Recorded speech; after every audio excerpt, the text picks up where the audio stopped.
Magandang gabi po sa ating lahat.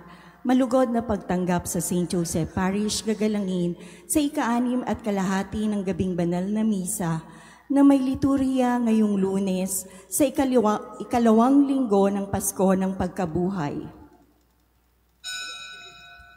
Magsitayo po ang lahat at tayo'y makiisa sa Eucharistikong pagdiriwang na pamumunuan ng ating Kura Paroko, Reverendo Padre Douglas D. Badong.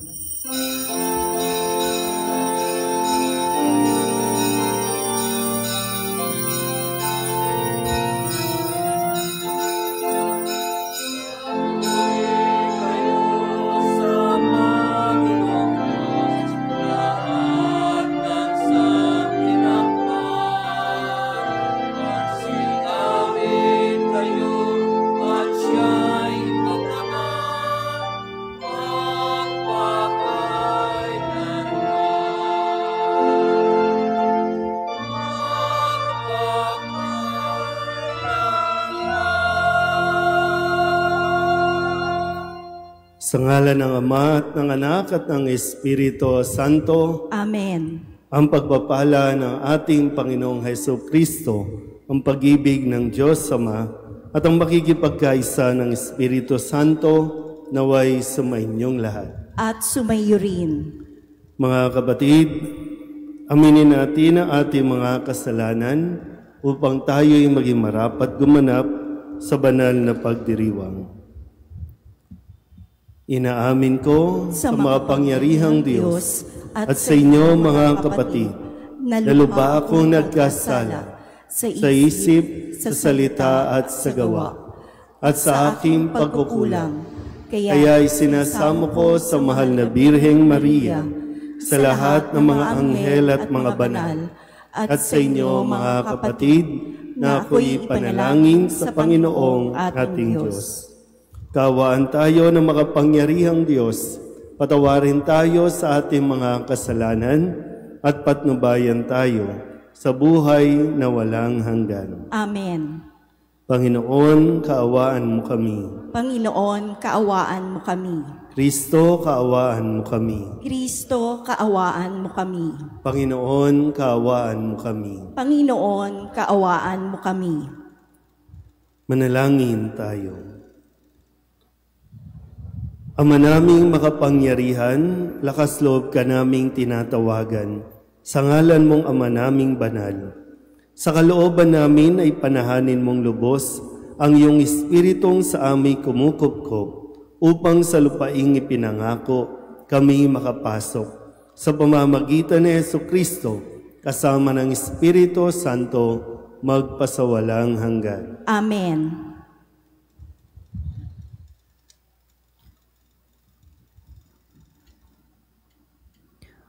Pagbasa mula sa mga gawa ng mga apostol. Noong mga araw na iyon, nang mapalaya na sina Pedro at Juan, sila'y nagpunta sa mga kasamahan nila at ibinalita ang sinabi ng mga punong saserdote at ng matatanda ng bayan. Nang marinig ito, sama-sama silang nanalangin sa Diyos. Sinabi nila, "Kayo po ang lumikha ng langit, ng lupa, ng dagat at ng lahat ng nasa mga ito. Kayo po ang nagsalita sa pamamagitan ng aming nunong si David, na iyong lingkod nang sabihin niya sa patnubay ng Espiritu Santo. Bakit galit na galit ang mga hentil at ang mga tao'y nagbabalak ng walang kabuluhan? Nahahandang lumaban ang mga hari sa lupa at nagtitipon ang mga pinuno laban sa Panginoon at sa kaniyang hinirang. Nagkatipon sa lungsod na ito sina Herodes at Poncio Pilato, kasama ang mga hintil at ang buong Israel laban sa iyong banal na lingkod na si Jesus, ang iyong hinirang. Isinagawa nila ang lahat ng bagay na dapat mangyari na itinakda mo noon pa. At ngayon, Panginoon, pinagbabantaan nila kami. Tulungan mo ang iyong mga alipin na mapangaral ng buong tapang ang iyong salita.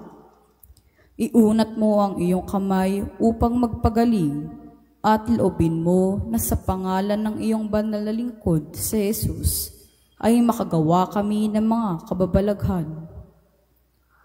Pagkatapos nilang manalangin, nayanig ang pinagtitipunan nila. Silang lahat ay napuspos ng Espiritu Santo at buong tapang na nangaral ng salita ng Diyos.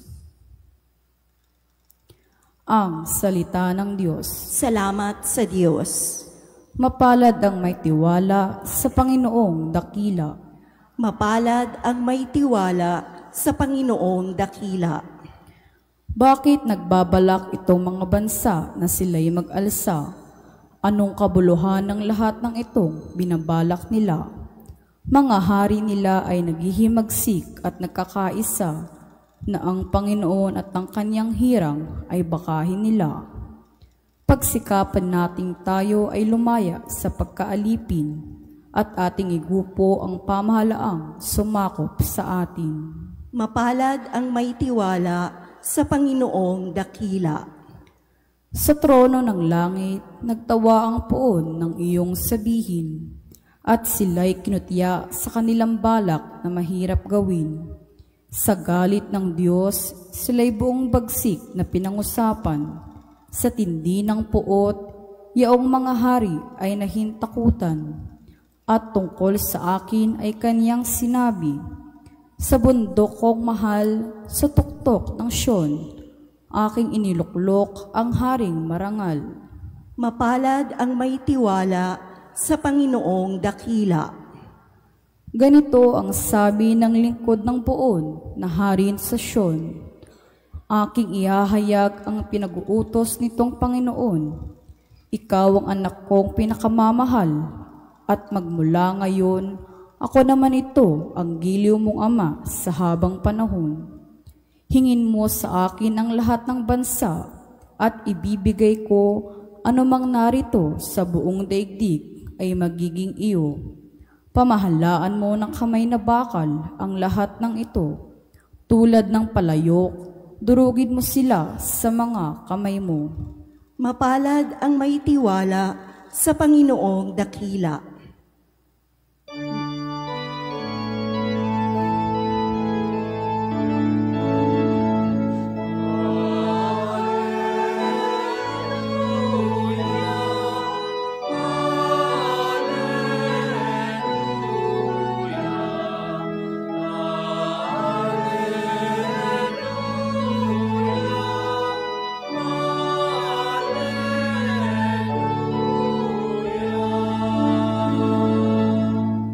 Kayong kay Kristo na buhay ay sa langit nakalaan, upang kay Kristo pumisan.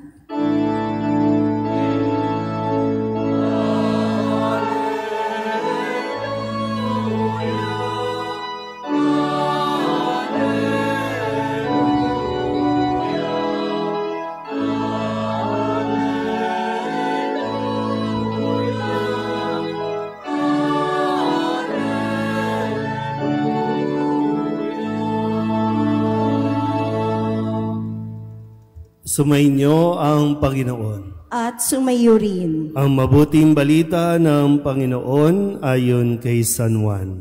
Pinupuri ka namin, Panginoon. Papuri sa iyo, Panginoon. May isang Pariseo at pinuno ng mga Hudyo na nagngangalang Nicodemo. Isang gabi, siya'y nagsadya kay Jesus. Rabay, sabi niya, nalalaman po naming kayo'y isang gurong mula sa Diyos, sapagkat walang makagagawa ng mga kababalaghang ginagawa ninyo, malibang sumasa Kanya ang Diyos. Sumagot si Jesus, sinasabi ko sa inyo, maliban na ipanganak na muli ang isang tao, hindi siya paghaharian ng Diyos.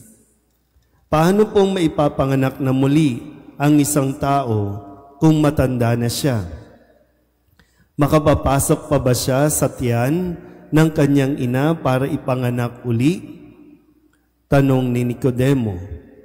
Sinasabi ko sa inyo, ani Jesus, maliban na ang tao'y ipanganak sa tubig at espiritu, hindi siya paghaharian ng Diyos. Ang ipinanganak sa laman ay laman, at ang ipinanganak sa espiritu ay espiritu. Huwag kayong magtaka sa sinabi ko sa inyo, lahat ay kailangang ipanganak na muli. Umiihip ang hangin kung saan ibig, at naririnig ninyo ang ugong nito. Ngunit hindi ninyo alam kung saan nanggagaling at kung saan naparoroon. Gayon din ang bawat ipinanganak sa Espiritu. Ang mabuting balita ng Panginoon. Pinupuri ka namin, Panginoong Hesukristo. Isang magandang gabi po sa inyong lahat. Ngayon po ay Lunes sa ikalawang linggo ng Pasko ng muling pagkabuhay. So nasa diwa pa rin tayo ng Pasko ng pagkabuhay o Easter season.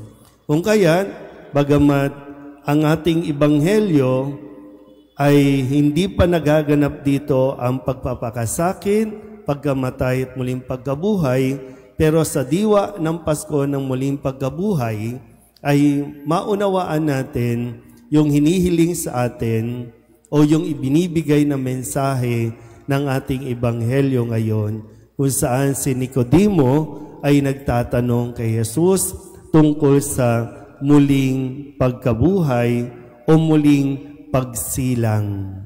Kaya nga, namatay at muling mabubuhay. Nagkakaroon ng panibagong buhay. Kaya maganda po na mapagnilayan natin ulit kung gaano nga ba talaga tayo nakapasok sa pagdiriwang natin. Pagdating sa liturhiya, gaano ba talaga tayo nakapasok doon sa pagdiriwang? Kadalasan, tayo mga taga-simbahan, mga naglilingkod, abala tayo sa lahat ng activities. Punong-puno tayo ng activities. Dami nating ginagawa, umaga hanggang gabi, naririto tayo. Yung iba naman ay talagang abalang-abala din sa trabaho. Konting oras lang yung maibibigay para sa pagdiriwang. Pero yung tanong lagi ay, nakapasok ba tayo doon? Nakabahagi ba talaga tayo o nagkaroon lang tayo ng activities o gawain? Kasi yung tanong, may nagbago ba sa atin? May namatay ba sa atin? At sa diwa ng pagkabuhay, mayroon bang nabago sa ating pananaw, yung perspective natin, yung pag-iisip natin, pag-uugali? Mayroon ba tayong sinikap na mabago ngayong Pasko ng pagkabuhay? Kasi kung katulad ng pangunawa ni Nicodemo, itong sinasabi ni Kristo na muling pagsilang, na kailangan bang bumalik ulit sa tiyan ng nanay? Yun yung pangunawa niya na para isilang ulit. At kung maalala ninyo, nung Pasko ng pagkabuhay, nagkaroon tayo ng pagsasariwa ng ating pangako nung tayo ay bininyagan. Nangako tayong itatakwil ang kasalanan, itatakwil ang mga gawain, itatakwil si Satanas. Nangako rin tayo na sasampalataya tayo sa Diyos Ama, sa Diyos Anak, at sa Diyos Espiritu. At binuhusan tayo ulit, winisikan tayo ng tubig, bilang palatandaan na bago na ulit tayo. Sinariwa natin, pero bagong buhay na. Pero meron ba talaga tayong iniwan na buhay para sabihin natin, bago na to? O sisimula na tayo. O yun nga lang, no?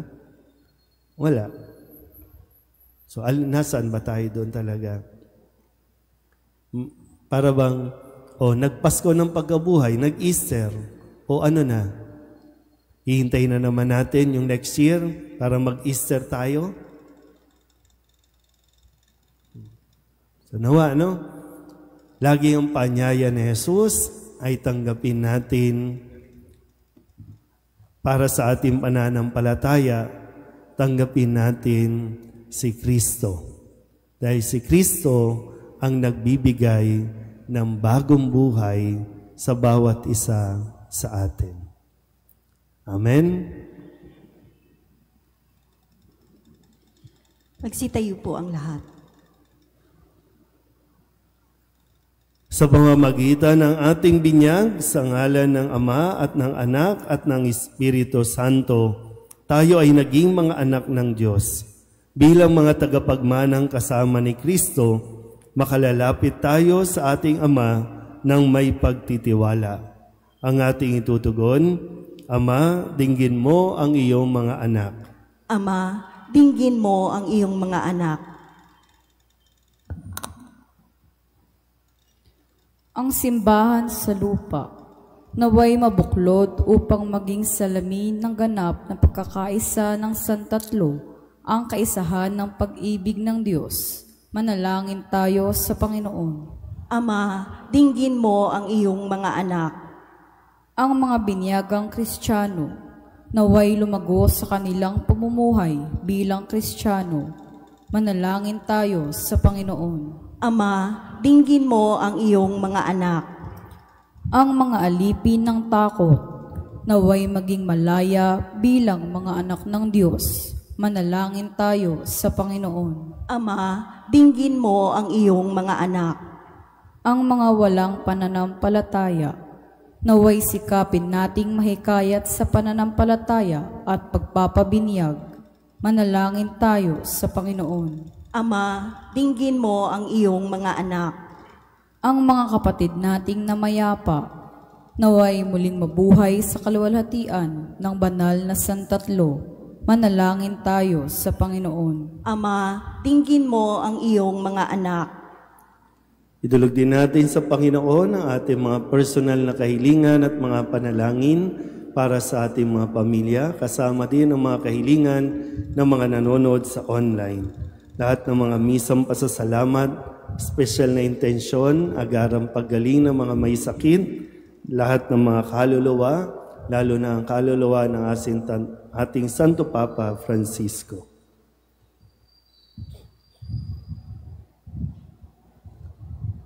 Ang lahat ng ito inihiling namin sa ngalan ni Kristong aming Panginoon. Amen.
Manalangin kayo mga kapatid upang paghahain natin ay kalugdan ng Diyos amang makapangyarihan.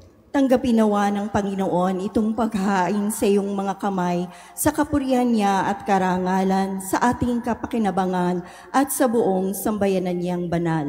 Ama naming lumikha, tanggapin mo ang mga alay ng iyong sambayanang natutuwa, ang pagkabuhay ng iyong anak na niloob mong aming ikatuwa ngayon ay papagbungahin mo ng galak na mananatili sa amin habang panahon sa pamamagitan niya kasama ng Espiritu Santo magpasawalang hanggan. Amen. Sumainyo ang Panginoon. At sumayo rin. Itaas sa Diyos ang inyong puso at diwa. Itinaas na namin sa Panginoon. Pasalamatan natin ang Panginoong ating Diyos. Marapat na siya ay pasalamatan. Ama naming makapangyarihan, tunay ngang marapat na ikaw ay aming pasalamatan. Ngayong ipinagdiriwang ang paghahain ng Mesiyas, ang maamong tupa na tumubos sa aming lahat.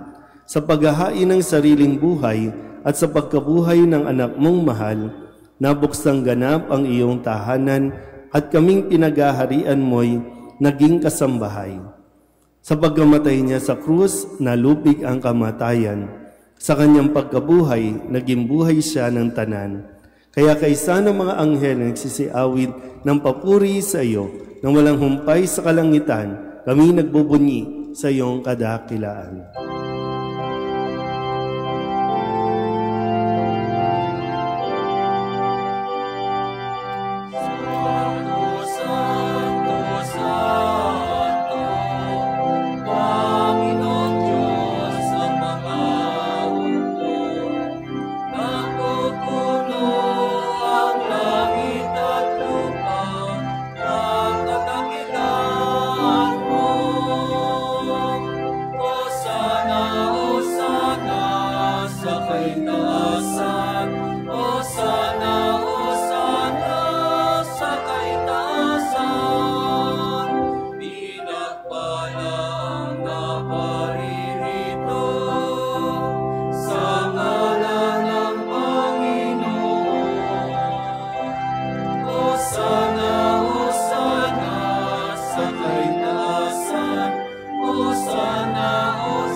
Ama naming banal, ikaw ang bukal ng tanang kabanalan.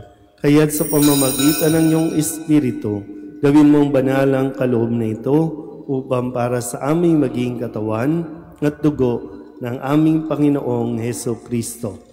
Bago niya pinagtiis ang kusang loob na maging handog, hinawakan niya ang tinapay, pinasalamatan kaniya, pinaghati-hati niya iyon, iniabot sa kanyang mga alagad at sinabi, "Tanggapin ninyong lahat ito at kanin, ito ang aking katawan na ihahandog para sa inyo."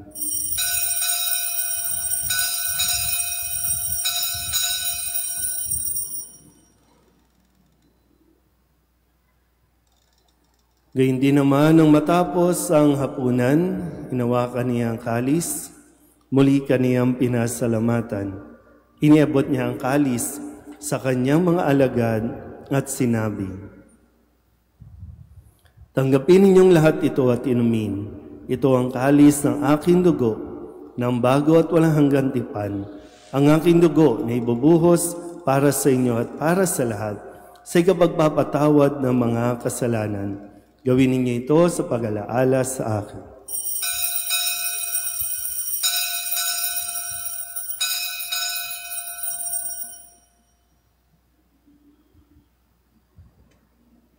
Ipagmuni natin ang misteryo ng pananampalataya. Si Kristo'y namatay, si Kristo'y nabuhay, si Kristo'y babalik sa wakas ng panahon. Ama, ginagawa namin ngayon ang pag-alaala sa pagkamatay at muling pagkabuhay ng iyong anak. Kaya't iniaalay namin sa iyo ang tinapay na nagbibigay buhay at ang kalis na nagkakaloob ng kaligtasan. Kami nagpapasalamat dahil kami iyong minarapat na tumayo sa harap mo para maglingkod sa iyo. Isinasamo namin kami magsasalo-salo sa katawan at dugo ni Kristo ay mabuklod sa pagkakaisa sa pamamagitan ng Espiritu Santo. Ama, lingapin mo ang iyong simbahang laganap sa buong daigdig. Puspusin mo kami sa pag-ibig kay San Francisco kay San Jose na aming obispo at ng tanang kaparian. Alalahanin mo si Francisco na tinawag mo mula sa daigdig na ito. Nung siya'y binyagan, siya'y nakaisa ni Kristo sa pagkamatay. Ngayong siya'y pumanaw, naway makaisa siya ni Kristo sa pagkabuhay. Alalahanin mo rin ang mga kapatid naming nahimlay na may pag-asang sila'y muling mabubuhay. gayon din ang lahat ng mga pumanaw. Kawaan mo sila at patuloyin sa iyong kaliwanagan. Kawaan mo at paginapating kaming lahat na makasalo sa iyong buhay na walang wakas. Kaysa ng mahal na Birheng Maria na Ina ng Diyos, ng kabiyak ng puso niyang sa San Jose, kaysa ng mga apostol at ng lahat ng mga banal na namuhay dito sa daigdig ng kalugod-lugod sa iyo, may pagdiwang nawa namin ang pagpupuri sa ikararangal mo sa pamamagitan ng iyong anak na aming Panginoong Hesukristo. Sa pamamagitan ni Kristo, kasama niya at sa Kanya, ang lahat ng parangal at papuri ay sa iyo, Diyos Amang makapangyarihan, kasama ng Espiritu Santo, magpasawalang hanggan.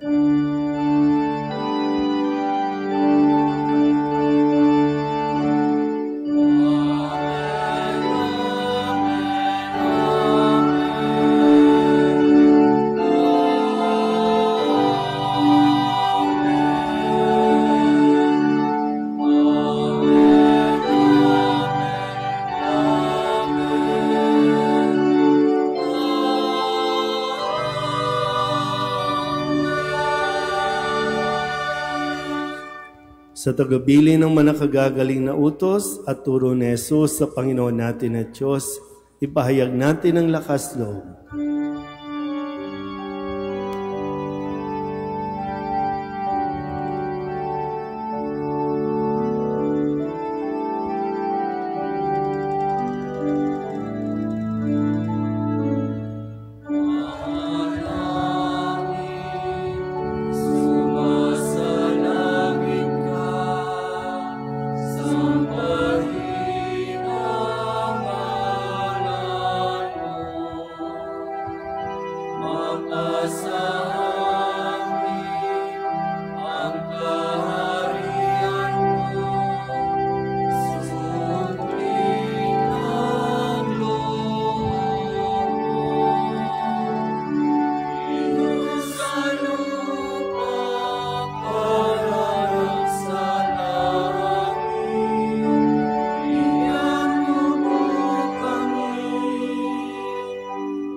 Hinihiling namin kami iadya sa lahat ng masama, pagkalooban ng kapayapaan araw-araw, iligtas sa kasalanan at ilayo sa lahat ng kapahamakan, samantalang aming pinananabikan ang dakilang araw ng pagpapahayag ng tagapagligtas naming sa Jesucristo. Sapagkat iyo ang kaharian at ang kapangyarihan at ang kapurihan magpakailanman. Amen. Panginoong Jesucristo, sinabi mo sa iyong mga apostol, kapayapaan ang iniiwan ko sa inyo, ang aking kapayapaan ang binibigay ko sa inyo. Tunghayan mo ang aming pananampalataya at huwag ang aming mga pagkakasala. Pagkalooban mo kami ng kapayapaan at pagkakaisa ayon sa iyong kalooban, kasama ng Espiritu Santo, magpasawalang hanggan. Amen. Ang kapayapaan ng Panginoon ay laging sumainyo. At sumayo rin. Bigayan po tayo ng kapayapaan sa isa't isa. Kordero ng Diyos na nag-aalis ng mga kasalanan ng sanlibutan, maawa ka sa amin. Kordero ng Diyos na nag-aalis ng mga kasalanan ng sanlibutan, maawa ka sa amin. Kordero ng Diyos, nag-aalis ng mga kasalanan ng sanlibutan, ipagkaloob mo sa amin ang kapayapaan. Ito ang kordero ng Diyos. Ito ang nag-aalis ng kasalanan ng sanlibutan. Mapalad ang mga inaanyayahan sa kanyang piging. Panginoon, hindi ako karapat-dapat na magpatuloy sa iyo, ngunit sa isang salita mo lamang ay gagaling na ako.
Magsitayo po ang lahat. Manalangin tayo. Ama naming mapagmahal, tunghayan mo at lingapin ang iyong sambayanan na minarapat mong makinabang sa piging na pang magpakailanman. Ipagkaloob mong kami maluwalhating makarating sa pagkabuhay na magtatampok sa amin sa iyong piling sa pamamagitan ni Jesucristo kasama ng Espiritu Santo magpasawalang hanggan. Amen. Sumainyo ang Panginoon. At sumayo rin. At pagpalain kayo ng makapangyarihang Diyos, Ama at Anak at Espiritu Santo. Amen. Tapos ang banal na misa, humayo tayo sa kapayapaan ni Kristo. Salamat sa Diyos. Magandang gabi.